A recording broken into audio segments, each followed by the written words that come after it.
America తన చరిత్రలో చేసిన ద గ్రేటెస్ట్ బ్లండర్, అతిపెద్ద తప్పు మీకు ఆఫ్ఘనిస్తాన్పై దండయాత్ర చేయడం.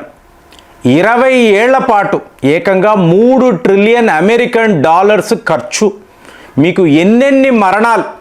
వీళ్ళు అమెరికా నాటో అని మీకు అక్కడికి వెళ్ళడం వార్ ఆన్ టెర్రర్ అని అన్నారు.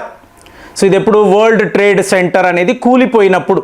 ఇప్పుడు చాలామందికి తెలియని విషయము, వరల్డ్ ట్రేడ్ సెంటర్లో మీకు పెద్ద పెద్ద సంస్థలు ఉండేవి. అంటే మార్గాన్ స్టాన్లీకి సంబంధించిన ఒక బ్రాంచ్ కూడా అక్కడ ఉండేది. అలాగే జెరాక్స్ కార్పొరేషన్, చాలామంది మిత్రులు జెరాక్స్ తీసేవా ఇది పొరపాటు అండి. జెరాక్స్ అనేది ఒక కంపెనీ పేరు, ఫోటో కాపీ తీసేవా అని చెప్పాలి. సో ఇలాంటి సంస్థలు ఆ వరల్డ్ ట్రేడ్ సెంటర్లో ఉండేవి. సో మీకు కూలిపోయింది. దాంతో వార్ ఆన్ టెర్రర్ అన్నారు. 20 ఏళ్ల పాటు మీకు ఆఫ్ఘనిస్తాన్తో యుద్ధం, అంటే ముఖ్యంగా తాలిబాన్తో. కానీ ఇక్కడ ఏమైంది, ఒసామా బిన్ లాడెన్ హ్యాపీగా పాకిస్తాన్లో దాక్కొని ఉన్నాడు. సో అందుకే అమెరికా చేసిన అతిపెద్ద పొరపాటు ఇది. సో ఇవాళ డొనాల్డ్ ట్రంప్ గారు ద పీస్ ప్రెసిడెంట్, అంటే పీస్ అన్నప్పుడు అర్థం ముక్కలు కాదండి, మీకు పీస్ అన్నప్పుడు శాంతి. సో శాంతిని కోరుకోనే అమెరికా అధ్యక్షుడు ఈయన యూకే వెళ్ళాడు. వెళ్ళి చూడండి, బాగ్రామ్ ఎయిర్ బేస్ని అంటారు, దీనిని మేము తిరిగి పొందాలని అనుకుంటున్నాము. అంటే మేము నిర్మించాము ఆఫ్ఘనిస్తాన్లో, మా నిర్మాణము ఇది, కాబట్టి ఇది మళ్ళీ మాకే కావాలి, లేకపోతే bad things can happen to Afghanistan. మళ్ళీ ఒక బెదిరింపు. అంటే ప్రతిరోజు ఏదో ఒక కచ్చేరి అనేది డొనాల్డ్ ట్రంప్కి అలవాటైపోయింది. సో దాంతో చూడండి, మీకు ఆఫ్ఘనిస్తాన్ యొక్క ఫారిన్ మినిస్టర్ అమీర్ ఖాన్ ముటానీ అంటారు. సో ఈయన అద్భుతంగా చెప్పాడు, మేము 1 ఇంచు భూభాగము కూడా అమెరికాకు ఇవ్వం. ఆ రోజుల్లో బ్రిటిష్ ఎంపైర్ అన్నారు, ఇవాళ యూకే అని మీరు మాట్లాడుతున్నారు. సోవియత్ యూనియన్ అన్నారు, ఇవాళ రష్యాగా అది మిగిలింది. ఇక మీరు అమెరికా నాటో అంటారు, మీది యుఎస్ మాత్రమే. అంటే నాటో దళాలు మీతో ఇవాళ లేరు. మాతో పెట్టుకుంటే మీ సామ్రాజ్యాలే కూలిపోతాయి. అందుకే వీళ్ళు ఏమంటారు, the graveyard of empires అని ఆఫ్ఘనిస్తాన్ని అంటారు. సో ఇప్పుడు ఈ అమెరికా వాడికి ఈ బాగ్రామ్ ఎయిర్ బేస్ ఎందుకండి? ఎక్కడో ఉన్నాడు కదా, విడిచిపెట్టి వెళ్ళిపోయాడు కదా 2021లో. ఇవాళ మళ్ళీ ఎందుకు కావాలి అని ట్రంప్ మాట్లాడుతున్నాడు. 2 కారణాలు. ఒకటి, మనము ఆల్రెడీ ఒక స్ట్రాటజిక్ లొకేషన్ గురించి మాట్లాడాం. అంటే దోలేరామ్ జారింజ్ హైవే అని అంటారు. 600 కోట్లు భారత్ ఖర్చు పెట్టిందండి.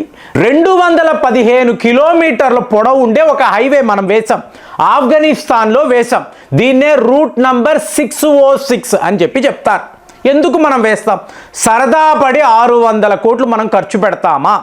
సో అందరి ఆలోచన ఏమిటి, మనము ఈరాన్ వెళ్తాం, అంటే చాబహార్ పోర్ట్ వెళ్తాము, అక్కడ నుంచి మన కార్గో ట్రక్కులు నేరుగా ఆఫ్ఘనిస్తాన్ దాకా వెళ్ళడానికి ఒక మంచి హైవే ఉండాలి.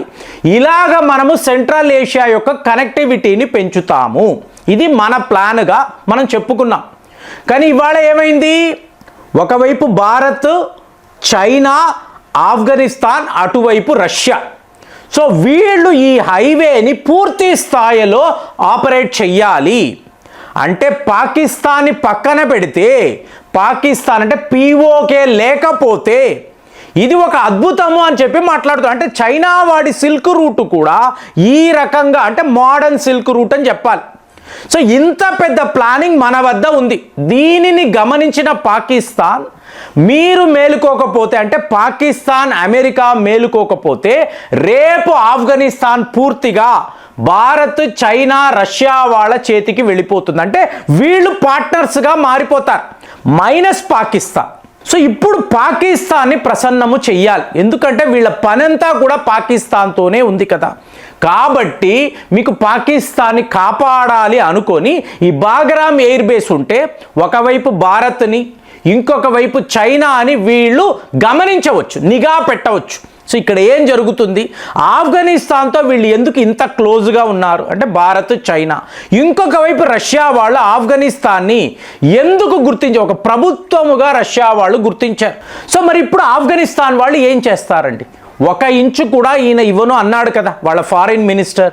రేపు అమెరికా ఆఫ్ఘనిస్తాన్పై యుద్ధము ప్రకటిస్తే ఏం జరుగుతుంది? ఎలాగో డొనాల్డ్ ట్రంప్ ఈ పని చెయ్యగలడా? ప్రతిరోజు ప్రగల్భాలే కదా, తరువాత రోజు మర్చిపోతాడు. చూడండి, మొన్న మాట్లాడుతున్నాడు, కంబోడియా అర్మీనియాకు మధ్య యుద్ధాన్ని నేనే ఆపేను. కంబోడియా ఎక్కడ ఉంది, అర్మీనియా ఎక్కడ ఉంది, అసలు సంబంధమే లేదు. అంటే ఏంటి? కంబోడియా అనేది అజర్బైజాన్, అంటే ఊరు పేర్లే, దేశం పేర్లే తెలియవు ఈయనకి. సో తర్వాత ఎవరో కరెక్ట్ చేశారు, అయ్యా అది అర్మీనియా అజర్బైజాన్, అర్మీనియా కంబోడియా కాదు, మీరు కన్ఫ్యూజ్ అవుతున్నారంటే అవునరా, నా పనే ఇదే కదా, నేను కన్ఫ్యూజ్ అవుతాను, మిమ్మల్ని కన్ఫ్యూజ్ చేస్తాను, ఈ ప్రపంచమే ఒక పెద్ద కన్ఫ్యూజన్లో ఉండాలి, అదే కదా నా పాలన. సో ఇప్పుడు ఇవాళ ఏమవుతుంది? డొనాల్డ్ ట్రంప్ యూకే వెళుతున్నాడు. యూకే వెళ్ళినప్పుడు ఒక అమెరికా అధ్యక్షుడికి ఇవ్వాల్సిన గౌరవం అనేది అక్కడ దక్కలేదండి. ప్రతి వాళ్ళకి ట్రంప్ అంటేనే ఒక చిరాకు.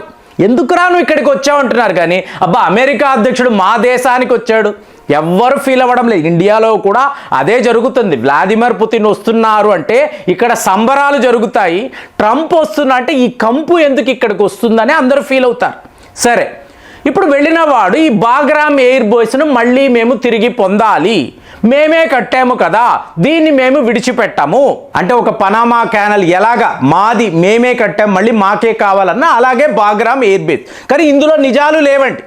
పనామా క్యానల్ అయితే అమెరికా వాళ్ళు కట్టారు, ఓకే, కానీ బాగ్రామ్ ఎయిర్ బేస్ యొక్క చరిత్ర చూశారనుకోండి, 1950స్లో మీకు సోవియట్ యూనియన్ వాళ్ళు కట్టిన ఒక నిర్మాణం అండి. వాళ్ళ విమానాల కోసం అక్కడ వాళ్ళు ఒక మిలిటరీ బేస్ను ఏర్పాటు చేసుకున్నారు. ఇదే వాస్తవం. కాబట్టి ఇదంతా వ్లాదిమిర్ పుతిన్ గారు చూస్తూ ఊరుకోడు, ఆఫ్ఘనిస్తాన్ వాళ్ళకి బాగా తెలుసు. సో ఇప్పుడు ఇది ఏంటంటే కాబూల్ నుంచి ఒక 40 మైళ్ళ దూరంలో ఉండే అతి ముఖ్యమైన ఎయిర్ బేస్. ఎందుకు ఇలా చెప్తున్నానంటే 2001లో వార్ ఆన్ టెర్రర్ అన్న తరువాత అమెరికా నాటో దళాలు దీనినే వీళ్ళ ఎయిర్ బేస్గా పెట్టుకున్నారు.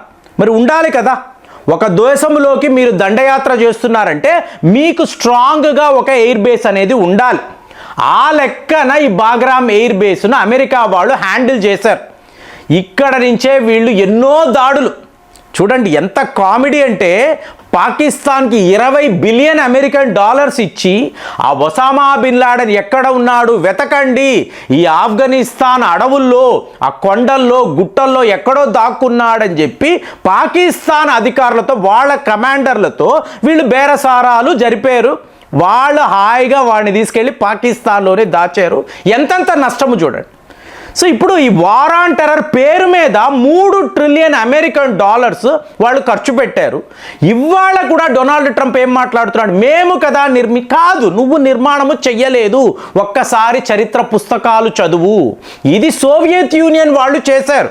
కాబట్టి ఇది రష్యాకు చెందిన మిలిటరీ బేస్, ఎయిర్ బేస్, వాళ్ళేం విడిచిపెట్టారు. ఈరోజు ఇది ఆఫ్ఘనిస్తాన్ చేతిలో ఉంది, తాలిబాన్ కంట్రోల్లో ఉంది. ఇక్కడ దోహా అగ్రిమెంట్ని చూడాలండి. అమెరికాకు మాకు ఇక మీదట ఎటువంటి సంబంధాలు లేవు. అమెరికాకు సంబంధించిన ట్రూప్స్ మా ఆఫ్ఘనిస్తాన్లో ఉండకూడదు. మేము వాళ్ళ జోలికి వెళ్ళము, వాళ్ళు మా జోలికి రాకూడదు. ఇలాంటి ఒక ఒప్పందం ఉంటే అమెరికా సైనికులు నాటో దళాలు మా దేశాన్ని విడిచిపెడితే అప్పుడు మేము శాంతియుతమైన పరిష్కారం వెతుకుతాము, ముందు ఇందులో సంతకాలు పెట్టండి అని ఆ రోజుల్లో 2021లో జో బైడెన్ గారు వచ్చినప్పుడు ఇలాంటి ఒక అగ్రిమెంట్ జరిగింది. అమెరికా వాళ్ళు కూడా ఒప్పుకున్నారు. ఇక మీదట మేము ఆఫ్ఘనిస్తాన్ రామని అనడముతోనే మీకు ఇక్కడ ఈ కథ సుఖాంతమా అయింది. ఇవాళ మళ్ళీ Donald Trump I am the piece president అని చెప్తున్నాడు. నువ్వు ముక్కల ప్రెసిడెంటా లేదా శాంతిని కోరుకునే అధ్యక్షుడువా? ఎవరి నువ్వు? ఒకవేళ బాగ్రామ్ ఎయిర్ బేస్ పై నీ దృష్టి పడింది, నీ కన్ను పడింది, నువ్వు నీ దళాలను పంపించి తాలిబాన్తో యుద్ధము చేసి ఈ ఎయిర్ బేస్ని పొందగలవా? ఈ పని డొనాల్డ్ ట్రంప్ చెయ్యగలడా? మీకేమనిపిస్తుంది? కామెంట్స్లో రాయండి. మళ్ళీ వచ్చే వీడియోలో కలుద్దాం. జై హింద్.